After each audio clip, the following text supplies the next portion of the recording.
Welcome to A New Earth, Awakening to Your Life's Purpose, a worldwide web event. I think a lot of people felt unsatisfied by your response.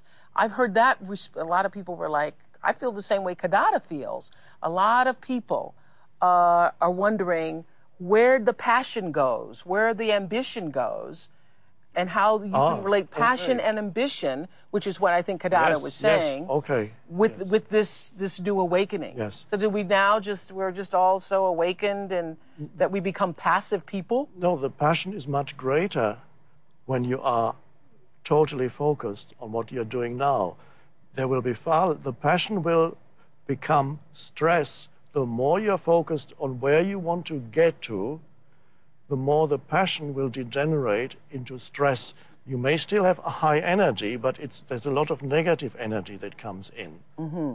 So if you want to remain truly in your power, then you need to be total, and that applies to the smallest thing that you do during the day. Right. Because even great endeavors consist of small steps, even the greatest thing. You are doing wonderful work, but every day that you spend consists of small steps. You arrive in the studio, you get dressed, you get ready, you speak one sentence at a time. It all consists of, and one needs to be present as you are. That's where the power comes from, every moment, and not look to some future moment that promises some kind of greater fulfillment. That is the delusion. It does not mean that you don't have a plan. You can plan, I want to achieve, I want to build up a business, I want to do this or that. Yeah. But the main focus must be in the doing. And if the main focus is in the doing now, the passion is there and the deep enjoyment is there and an intensity of energy. An intensity of energy. Now, people often... Say that again, what the Zen master said, that his desire to win... His desire to win drains him of power. Desire to win drains him of power. His need to win drains him of power. So the writing that that's the being present. You just focused on whatever is necessary in that moment. In that moment. I'm sure that struck a lot of people, that Zen master quote there. Yes. Because you gotta win, you gotta make it, you gotta succeed, yes. you gotta, and that's draining energy from you. Instead, we should be focused on this moment, this step, and then the next step, and then the next step. That's right. Okay. Now, you may win if you try very hard and very stressed. Occasionally it happens that you do win, but it's not really worth it because you get more and more depleted. And after a while, you lose the joy of life. Mm-hmm. If you spend 5 years of stress and finally you achieve what you wanted, is that worth it? Right. Enjoyment is very important. Am I losing? Is there joy in what I'm doing? Is there an aliveness and intensity? That's the question. People believe sometimes high energy in our civilization.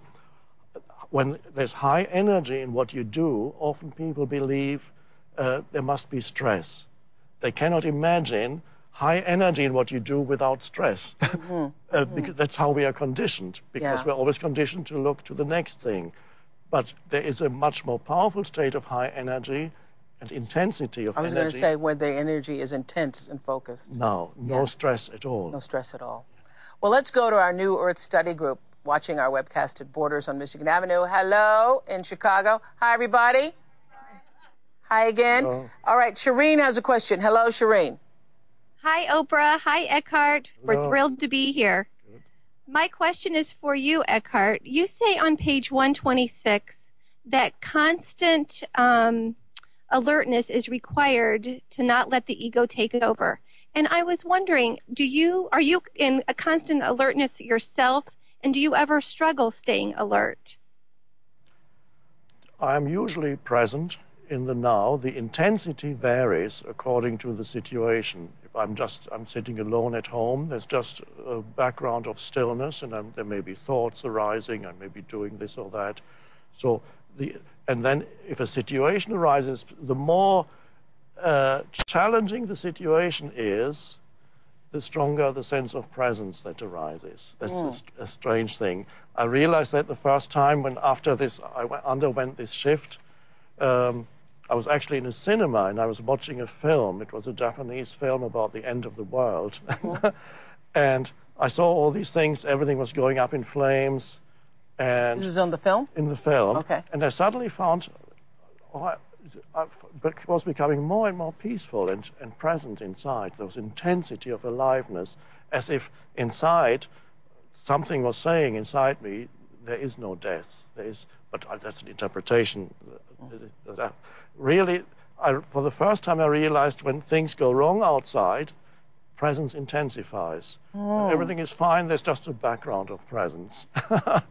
And that's wonderful. So because then the challenges that come into your life, two things can happen when a challenging situation or challenging person comes into your life. Either the challenge drags you into old, conditioned ego reactions. Right. For example, an angry person provokes an angry reaction in you. So this means the other person or the situation drags you to their level of consciousness or unconsciousness.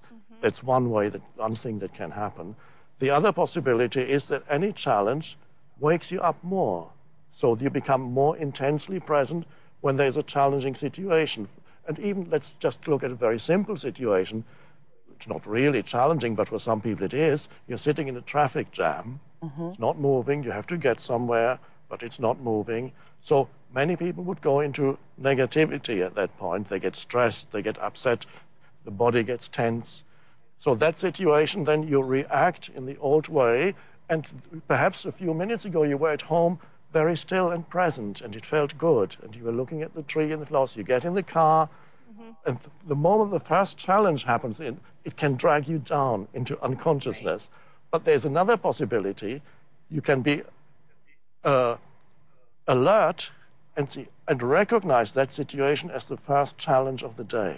And then you say, okay, here I can either go into reaction or I can go into more presence. And suddenly you're in the same situation, nothing is moving, fumes, cars, and suddenly you become actually completely present in that situation. There's an exercise, Shireen, in the workbook that we have for this chapter where we talk about being, there's two. The transparency, can you describe that? Becoming transparent. Yes. When you react against a situation, whatever it is, something irritating, it could be somebody screaming, children screaming, an irritating noise, and when that happens, it's almost as if you were a wall and whatever the irritations were hitting this wall inside you, and it hurts because something inside you gets hit. Now, as a practice, what you can do is imagine yourself being transparent. So what before was hitting this wall inside you, and that was painful, that was the resistance, that this shouldn't be happening, that's painful. Now imagine yourself being transparent, and the irritating thing passes through you. You can do it, I mean, for example, one of the most irritating noises is perhaps a drill that goes, yes. They break up the road. And so practice with that, become transparent to that, feel the noise passing through you. It's wonderful. And suddenly, in the very same situation that before would have provoked a negative reaction in you, you actually become more present and more peaceful. Right.